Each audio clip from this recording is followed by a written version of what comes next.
Market లో invest చేసి మీ డబ్బులు డబుల్ చేసుకోవాలనుకుంటున్నారా? సుందరరామిరెడ్డి గారి లైవ్ సెమినార్ కి అటెండ్ అవ్వండి. గురుగారు నమస్కారం అండి. ఓం శ్రీ మహాగణాధిపతయే నమః. గురుగారు, మనకి తిరుమలలో వెంకటేశ్వర స్వామికి చాలా మంది తలనీలాలు ముక్కుంటూ ఉంటారు. అంటే తలనీలాలు సమర్పిస్తామని చెప్పి ఏదైనా ఆపద వచ్చినప్పుడు వాళ్ళకి. అయితే కొన్నిసార్లు ఏంటంటే వెంటనే వెళ్ళడం కుదరక వాళ్ళు ఇక్కడే 3 కత్తులు అలా ఇచ్చేసుకుని మళ్ళీ తర్వాత ఎప్పుడన్నా వెళ్ళినప్పుడు మనం మొత్తం సమర్పించుకుంటాం అని చెప్పేసి ముక్కుంటూ ఉంటారు. సో అలా చెయ్యొచ్చా? అసలు ముక్కున్న తర్వాత అక్కడే కాకుండా ఇక్కడ కత్తెరలు ఇవ్వడం కానీ, లేదంటే ఈ మధ్య మనం చూస్తున్నాము చాలా మంది ఆడవాళ్ళు కూడా ఈ తలనీలాలు ఇస్తామని ముక్కుంటూ ఉన్నారు. సో అసలు ఆడవాళ్ళు చెయ్యొచ్చు, ముక్కోవచ్చు అంటారా? అలా స్వామివారి సన్నిధిలో మీరు అన్నట్టుగా నేను చూశాను. ఎంతో మంది మొక్కుకొని టయానికి వెళ్ళలేక 3 కత్తెరలు ఇచ్చుకొని ఒక వస్త్రంలో ముడుపు కట్టేసి పక్కన పెడుతూ ఉంటారు. అంతకు మించినటువంటి దౌర్భాగ్యం ఇంకా ఏముంది అని నాకు అనిపిస్తుంది. నువ్వు మొక్కు దేనికి మొక్కుకున్నావు? అక్కడ వెళ్ళి మొక్కు, నీకేదో సమస్య ఉంది అని చెప్పి.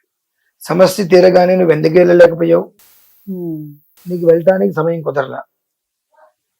ప్రతి విషయానికి సమయం కుదిరిందా? ఎక్కడికో ఢిల్లీ వెళ్తే నీకు ఇంటర్వ్యూ అంటే ఢిల్లీ వెళ్తున్నావుగా, గంట ముందే వెళ్ళాలి ఇంటర్వ్యూకి వెళ్తున్నావుగా. దాని మీద ఉన్నటువంటి ధ్యాస నువ్వు నా ఇష్టదైవానికి నేను మొక్కుకున్నాను, ఆయన అనుగ్రహం ద్వారా నాకు వచ్చింది కాబట్టి నేను వెంటనే మొక్కు చెల్లించుకోవాలి అనేటువంటి జిజ్ఞాస నీకు ఎందుకు రావట్లా? First of all. 2, ఎప్పుడైతే నువ్వు 3 కత్తెరలు ఇస్తావో అది నీకు ఇక మొక్కుకు పనికిరాదా? జుట్టు అసలు మొక్కు ఎలా ఇచ్చుకోవాలి తెలుసా? మొక్కు తీర్చుకోవాలంటే మొత్తం గుండు చేయించుకోవాలి. ఒకసారి గుండు చేయించుకొని స్వామి ఈసారి నా పనులన్నీ పూర్తయిన తర్వాత నీకు నేను ఇచ్చుకున్నాను చెప్పి అప్పుడు మొక్కుకోవాలి. మొక్కుకున్న తర్వాత గడ్డం కూడా తీయకూడదమ్మా.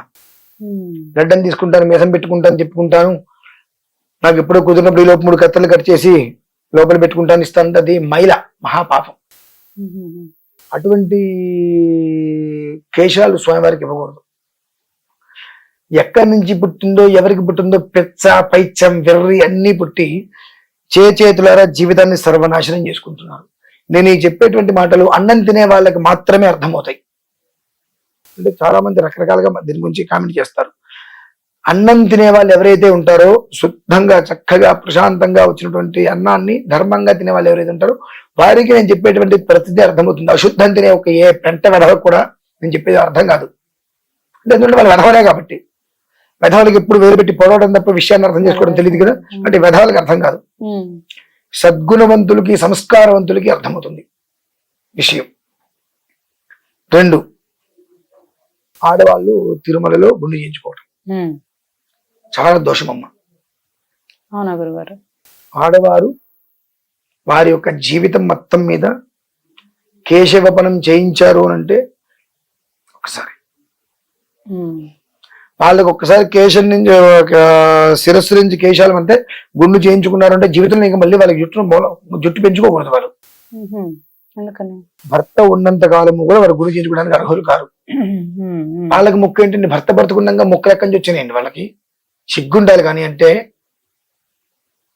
భర్త బ్రతుకున్నాడు, నేను గుండు చేయించుకున్నా, ఎలా మొక్కుకున్నావు? భర్త చనిపోయాడు అంటే 10వ రోజు నాడు గుండు చేస్తారమ్మా.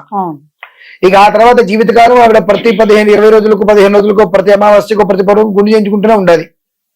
అడంగుళం నుంచి ఆమె నెత్తి మీద వెంట్రుకలు రాకూడదు, ఇంకా గుండు చేయించుకుంటారు జీవితకాలం. అది స్త్రీకి ధర్మంగా అయితే. తిరుమల వెళ్ళి నేను గుండు చేయించుకుంటాను అనుకుంటుంది.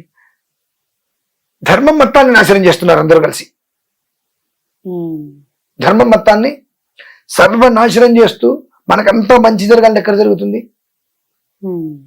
ఇకపోతే 3, నేను ఎందుకన్నానంటే 3 కత్తెరలు చేయించుకున్న తర్వాత అది అశౌచం మైల్ అవుతుందని చెప్పి మనం క్షవరశాలకి వెళ్తాం. గడ్డం చేయించుకుంటే ఇంటికి వచ్చి ఏం చేస్తాం? కటింగ్ చేయించుకుంటే ఏం చేస్తాం? అవునా? మీకు మొత్తం గుండు గడ్డము మీసం మొత్తం అంతా తీయించేసుకొని స్వామివారికి మొక్కుకున్న తర్వాత మీకు సమయానికి వెళ్ళటం కుదరలేదని చెప్పి 3 కత్తెరలు తీసేసి దాన్ని ముడుగు కొట్టి పక్కన పెట్టావు. 3 అంటకత్తెరలు వేసిన తర్వాత అది ఉత్తరించిన అంటే కట్ చేసినటువంటి పదార్థమా, శేషమా కాదా? అంటే శేషమే మిగిలింది. శేషాన్ని నువ్వు ఎలా ఇస్తున్నావు? అదేనా మొక్కు అంటే. మనం తెలుసుకోవాలమ్మా ఇవన్నీ. అంటే ఇటువంటివి అనేక రకాలుగా నేను చూశా. 2, సంవత్సరం లోపు పుట్టిన పిల్లలకి నేను మొక్కుకున్నాను ఇస్తుంటా. సిగ్గు శరమన్నది ఎందుకు బ్రతుకుతున్నారు ఇటువంటి వాళ్ళు తెలియదు. విషయ పరిజ్ఞానం లేదు, ధర్మం తెలియదు, శాస్త్రం తెలియదు, ప్రమాణాలు తెలియవు, గుడ్డెద్దు చేలబడ్డట్టుగా వెళ్ళిపోతారు. తృతీయే వత్సరే చౌలం ఉత్తరాయణే శుక్లపక్షే శుభార్థేతు కృత్వ అభ్యుదయకం తతః. 3 years తర్వాత 3 సంవత్సరాలు రావాలి ఎవరికైనా. 3 సంవత్సరాలు రావాలి. 3 సంవత్సరాలు వచ్చిన తర్వాత చౌలం అనే ప్రక్రియ, చెవులు పుట్టించడం చేస్తారు. ఆ చౌల ప్రక్రియ చేసినప్పుడు ఈ పుట్టు వెంట్రుకలు ఏవైతే ఉంటాయో వాటిని తీయటానికి ఒక ప్రక్రియ ఉంటుంది. ఆ ప్రక్రియ అయిన అనంతరం రెండోసారి మళ్ళీ అతనికి, అంటే మొట్టమొదటిగా అతనికి కేశవపురం అనేటువంటిది దానికి చెవులు కుట్టించేటువంటి సమయంలో మన ఇంటి దగ్గర ఒక వైదిక సంస్కరణలో చేసుకోవాలి. పుట్టు వెంట్రుకలు తీయటం అవన్నీ. రెండవసారి చేసేటువంటిది నువ్వు మొక్కుగా కొండ మీద ఇచ్చుకోవాలి. చింతకాయలు కట్టేయండి, ఆకాయలు కట్టేయండి, గుమ్మడికాయలు కట్టేయండి. పిల్లల జీవితాలు కూడా సంవత్సరం లోపు తీసుకెళ్లి ఇచ్చేస్తారమ్మా. బ్రహ్మరంధ్రం చాలా ప్రమాదానికి వస్తుంది.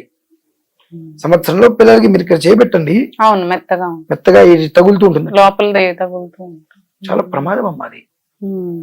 10 నెలలకి 11 నెలలకి తీసుకెళ్లి ఇచ్చేస్తూ ఉంటారు. ఎంత మహాపాపం. ఇటువంటివన్నీ దృష్టిలో ఉంచుకొని ఈ పిల్లల జీవితాలు సర్వనాశనం చేస్తున్నారు. ప్రతి ఒక్కరు ధర్మం అంటే ఏంటో తెలియక, ప్రమాణాల గురించి అవగాహన లేక ఎలా పడితే అలా చేసేస్తున్నారు. కనీసం స్వామి ఇవన్నీ చేసినటువంటి దోషాలు ఏవైతే ఉన్నాయో ఆ దోషాల నుండి వీళ్ళందరినీ బయటికి తీసుకురా తండ్రి. ఏ చేతులతో అయితే చేతులారా పాపాలు చేశారు అదే స్వహస్తాలతో, అదే చేతులతో వాళ్ళందరి చేత తులసి దళార్చన, సువర్ణ పుష్పార్చన అనేటువంటిది స్వామివారికి చేయించినట్లయితే గతం పాపం, గతం దుఃఖం, గతం దారిద్ర్య నాశనం, ఆగతాతు సుఖ సంపత్తి పుణ్యాదు తమ దర్శనం.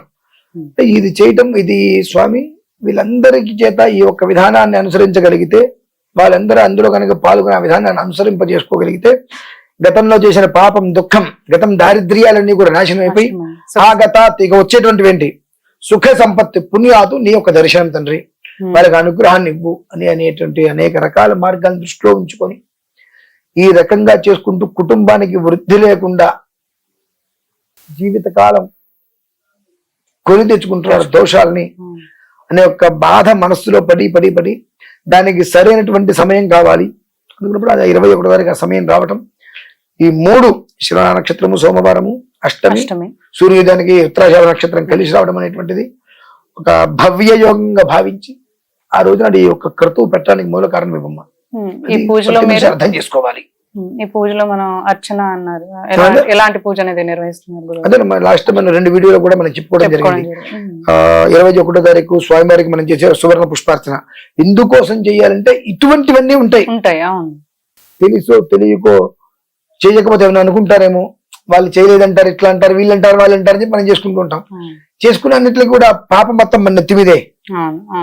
ఆ పాప భారాన్ని ఏ నెత్తి మీద అయితే మోస్తున్నామో అదే పుణ్య యోగాన్ని స్వామివారిని అదే నెత్తి మీద మోస్తూ ఆ పాపాన్ని కంప్లీట్ గా తొలగించుకొని స్వామివారి యొక్క కృప అనుగ్రహం కలగాలని ఒక ఉద్దేశంతో ఈ ప్రక్రియ చేస్తున్నారు. ఇది 21వ తేదీన మీరు చేస్తున్నారు. అది సువర్ణ పుష్పార్చన అన్నారు, అండ్ 7 నాణాలతో మీరు అదే నాణాలతో కూడా అర్చన చేస్తున్నారు. సప్తగిరి నామార్చన. ప్రతి ఒక్కరూ ఇలాంటి పరిస్థితులలో ఉండి అగమ్య గోచరంగా ఉన్న ప్రతి ఒక్కరూ ఖచ్చితంగా పాల్గొని ఏ చేతులతో అయితే కనుక తెలుసో తెలియకో ఇటువంటి అపభ్రంశమైన అమంగళకరమైన పనులు చేశారు. అదేంటంటే స్వామివారికి మొక్కిపెట్టడం అమంగళమా? ఇటువంటి స్థితిలో మొక్కిపెట్టడం అమంగళమే. చాలా మంది ఇంకొక మాట కూడా చెప్తాను. పిల్లలు పుట్టిన తర్వాత 7వ నెల నుంచి వాళ్ళ గడ్డం మీసం పెంచుకోవాలి, తీయకూడదు. పిల్లలు పుట్టిన తర్వాత ఆ జుట్టు తీసుకెళ్లి తిరుమలలో ఇస్తారు. మహాపాపం అది. పిల్లవాడు అబ్బాయికి చేయిస్తూనే వీళ్ళు కూడా అక్కడే తీర్చేసుకుంటూ ఉంటారు. మొదటి నెలకు 2 నెలలకు 3 నెలలకు వెళ్ళిపోయి తీయించేస్తారు కొండ మీదకి వెళ్ళి. నీకు అశౌచం అది అంటూ జాతాశౌచం, మృతాశౌచం 2 ఉంటాయమ్మా. అశౌచం, ఆ శౌచం కలిగినటువంటి కేశములు అంటే వెంట్రుకల్ని స్వామివారికి ఎలా సమర్పిస్తున్నావు? ఎంత పాపం అది. అది నీతో పాటు నీ పిల్లలు కూడా అంటట్లా అది. కొంతమంది ఇంట్లో మనిషి చనిపోతే అప్పుడు గుండు చేయించుకోమంటే చేయించుకోరు, 6 నెలల తర్వాత ఎప్పుడో కొండ మీదకి వెళ్ళి చేయించుకుంటా అంటారు. అది కూడా తప్పండి. అంతా కూడా జాతాశౌచం మృతాశౌచాలకు సంబంధించినటువంటిది. కేశాను ఆశ్రిత్య తిష్టంతే తస్మాత్ కేశాన్ని అపామ్యం. నువ్వు చేసిన పాపాలు దోషాలని కూడా కేశాలను ఆపాదించి ఉంటాయి. అందుకనే మనం ఎంత అద్భుతంగా సుందరంగా పాపాలు చేస్తుంటామంటే కేశాలంకరణ ఎంత అందంగా ఉంటుందో వాళ్ళకి అన్ని పాపాలు అంటుకుంటాయి. అంత అందంగా కేశాలంకరణ చేస్తారు. పాపాలన్నీ అంటుకునేది కేశాలని. కేశాను ఆశ్రిత్య తిష్టంది, ఈ కేశాలని ఆశ్రయించి కూర్చొని ఉంటుంది పాపాలన్నీ కూడా. అందుకనే కేశాలంకరణ అంటే చాలా అందంగా మనం ఫీల్ అవుతూ ఉంటాం. చేసేది పాపాలే కాబట్టి ఆ పాపాల మీద అంత మక్కువ ఎక్కువ మనకు. అటువంటి దరిద్ర పనులన్నీ చేస్తున్నారు కాబట్టి తద్వారా వచ్చేటువంటి పాపం పిల్లలకి వంశానికి తగలకుండా ఈ యొక్క ప్రక్రియ ఆ రోజు నాడు నిర్వహించడం కూడా జరుగుతుందమ్మా. అందరూ కూడా గమనించుకోవాలి ధర్మం ఏంటి అని. అది ధన్యవాదాలండి. పరమేశ్వరుడు.